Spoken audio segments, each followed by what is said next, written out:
Hello, folks. I again apologize. It's dark out, and yet the lighting in the picture here is strange. Sometimes it's clearer than others. I don't understand. So I'm just going to talk because we've lost another great one, and we're at that time period, or at least ways, from my perspective, at my age. I'm about to turn 60 next month. Baby boomers and that whole period, it's like. We're at that age where people are, many of the greats are leaving us. They have been forever, but it's like, I mean, I'm 60, but I'm still, because it was such a time in the history of man, my youth, the 60s and 70s, it's like it was just yesterday in many ways for the whole world. And so facing middle age and old age, and people getting old and dying, it's an interesting time, And so we've just lost Ornette Coleman. He was 85, but I just got the news that he passed away. And Ornette Coleman, for those who don't know, and I can't go deep here, I love his music, but he was a jazz musician, I believe from the South, who really helped to usher in free jazz. He wasn't the first. One of the first I understand is Lenny Tristano. That's what I understand. But Ornette Coleman played a plastic saxophone. He's a perfect example of someone who was ridiculed when he first came out because people didn't understand what he was doing. And he was way ahead of the pack. As is almost always the case, the true pioneers are not recognized. They're usually, ridiculed and treated like vermin. And Ornette Coleman is a perfect example. It took me a long time to get into his harmonic approach to music. I can't even admit that I really understand it, but I understand when I hear it. And I do basically understand what he was saying, about the freedom to just play, freedom to just play. So I just want to say rest in peace, Ornette Coleman. I also want to respond in a way to a nice comment, because I think it just gives me another opportunity to try to illustrate something that I don't think people who don't have my color of skin don't have the experience. It's just really obvious that if you're not a minority, if you don't know what that's like, it's like you really don't. A lot of people really can't understand how it's not just a matter of me coming on here and talking about current events because of what's in the media. I'm living it. It touches my life literally, and so. I want to find the comment because I appreciate, I really appreciate everyone and the feedback and the interaction with people. I want to say again, if you don't send me a message, folks, here on YouTube. Leave me a comment in community, because the message part I can't explain it better than it spooked me. And there's a lot of messages there that I won't go there. Someone just recently left a comment saying, well, what about my message? And I'm saying, don't leave me a message. I'm not going to go to the messages. It's weird, but the messages are kind of traumatized me. Okay. And here is a call. Damn it. Hello? I'm calling for the hairdresser? No, wrong number. I am so sorry. No problem. Yeah, I didn't recognize the numbers. I'm not a hairdresser. So, I appreciate this vinyl spin. I want to comment on it. You share with me that I have my days as well and have to refocus, and I do always refocus. You are loved, appreciated, understood, brother. Remember to daily override the devious, destructive, and conditioning media thought machines, modus operandi, and global mess with positive focus on your blessings and network of friends. I appreciate that. The negative events have always been with us. Our daily critical choice of life focus can either renew each of us or destroy us. It's our decision alone. That's profound, and I agree, and I live by those words. And the only thing I can say as to why I continue to speak out like I do is because I feel like it's my duty.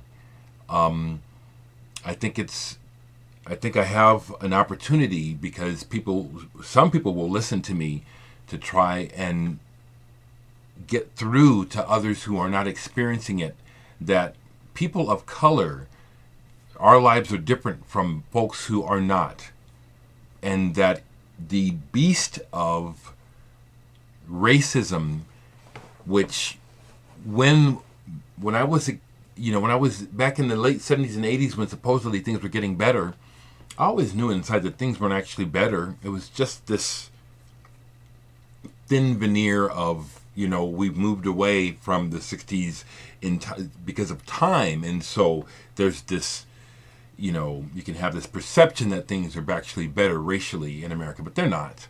They are and they're not, okay? Obviously, by the continued events of the world, we still have an issue with the legacy of white advantage that I directly experience and feel. So it's not a matter of me just seeing stories in the news and being upset. I have to deal with it as a human being when I go out in public. That's why I say, I really appreciate your words, brother. And we are brothers. I appreciate that you share that you have your days. I'm telling you, it's rougher for people with dark skin. Notice how I keep trying to say it in a way you can understand. It's like I am just a human being. But there's this legacy in the world of a mindset and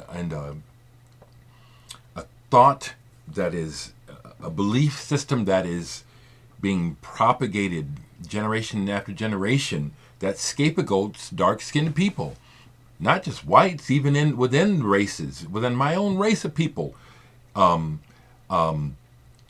dark as opposed to light is an issue.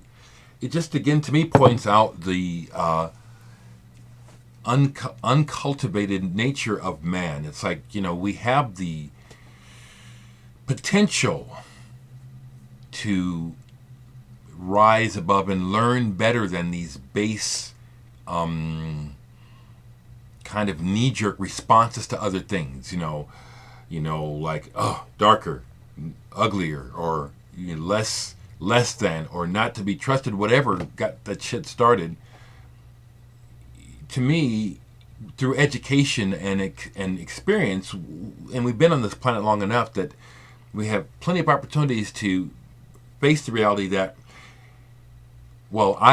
face the reality that we're all human, and this, what I call scapegoating of dark skin is just, it's wrong, and it's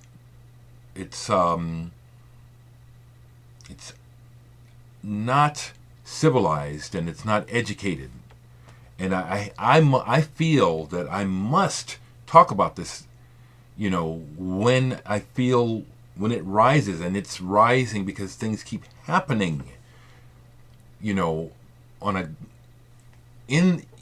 nationally and internationally, as well as things in my own personal life that tell me that I must do my part, not only in talking, but in how I conduct my affairs with people, trying to be a part of the solution. So, friend, thank you for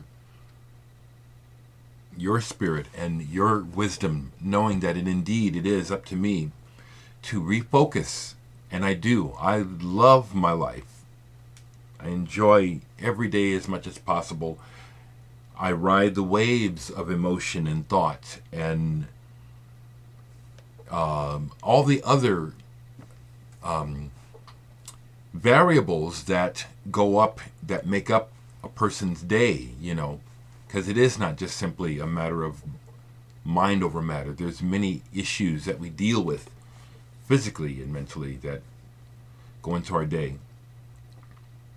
I appreciate it, though, I do, but I feel a real need to keep talking like I'm talking, which is to say, folks, we have an issue here, and it's not better because we don't talk about it, or because I am able to disconnect and say, well, everything is fine right now, and it is, thank goodness it is.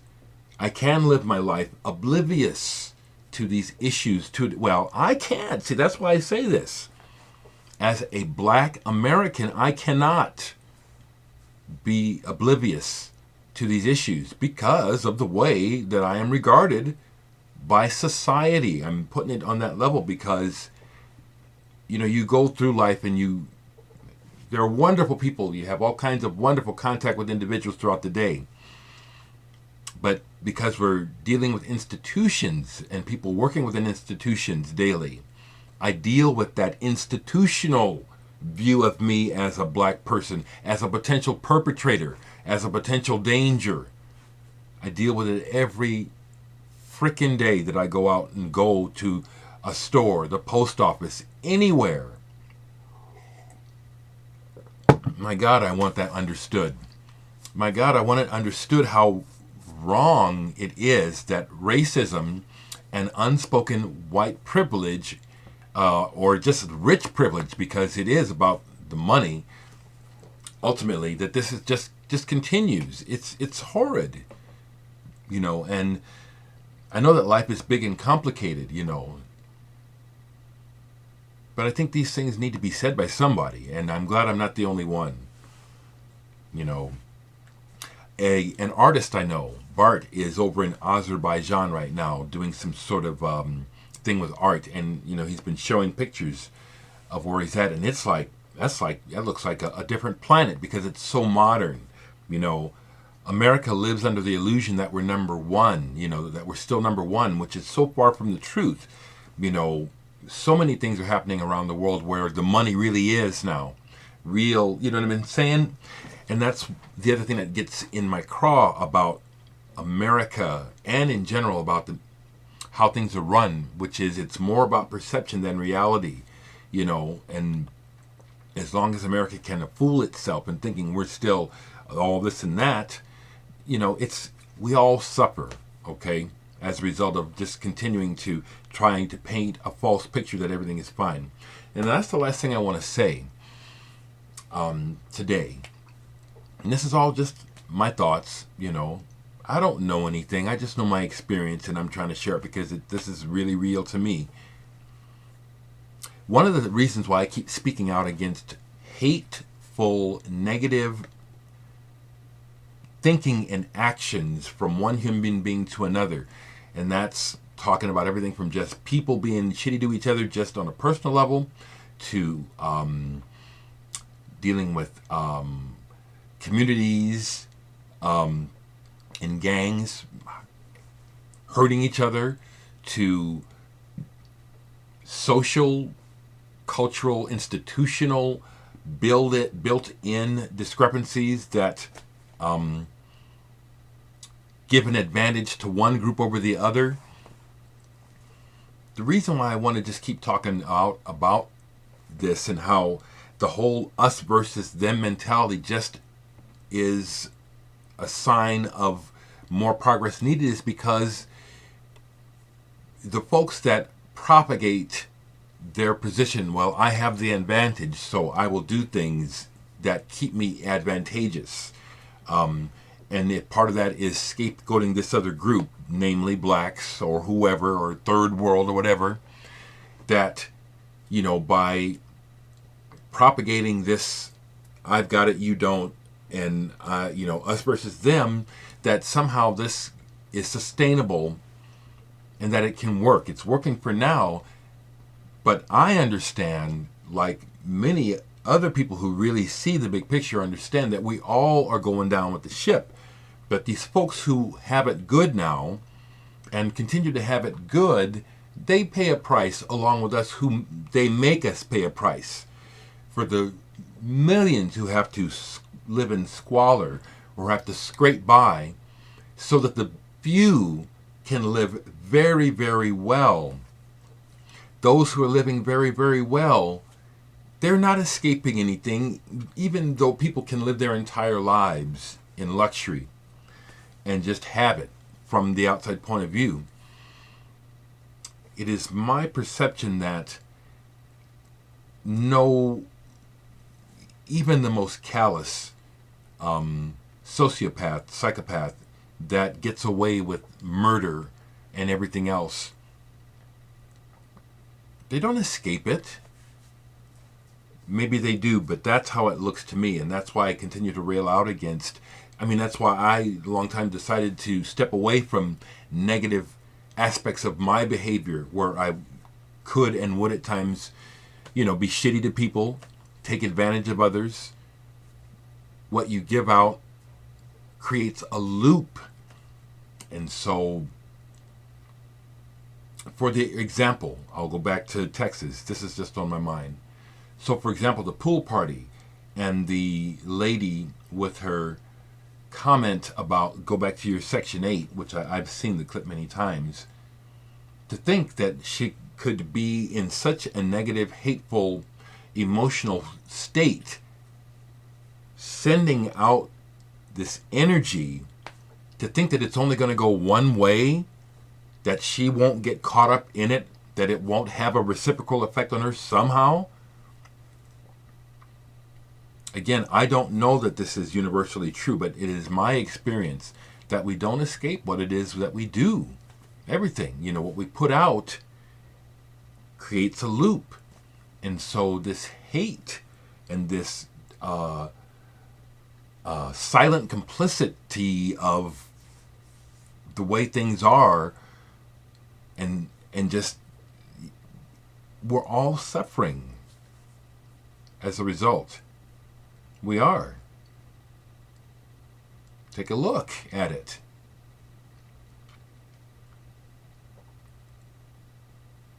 Take a look at it. Rest in peace, Ornette Coleman. And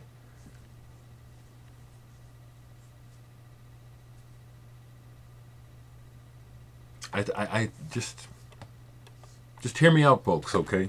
Stay with me. Or don't, But I keep trying to think of ways to get through what I'm perceiving, which is, it just is utterly insane, this division between races, that it still exists. To me, it's utterly insane. And to me, there's such a disconnect. Here's another example, then I'll stop. Look at the long historical legacy of, and we'll put it in the context of Western society, okay, because this is where I live, okay? So there's been this whole legacy of the once predominantly white race always looking for examples of white people who can do things like blacks, like Elvis. That's just the first one, for heaven's sakes, can't you see what message that's giving, which is, well, on the one hand, we think you're inferior, and yet you have these attributes that we wish we had. We want the attribute, but we want it in a white person, How wrong is that? How fucked up is that? I recognized that as a little boy. Oh, you want what I have, but you don't want me. And you claim to be good people, and in this country that's Judeo-Christian, you claim to be Christians? You're that psychotic that you think Jesus would do that to me?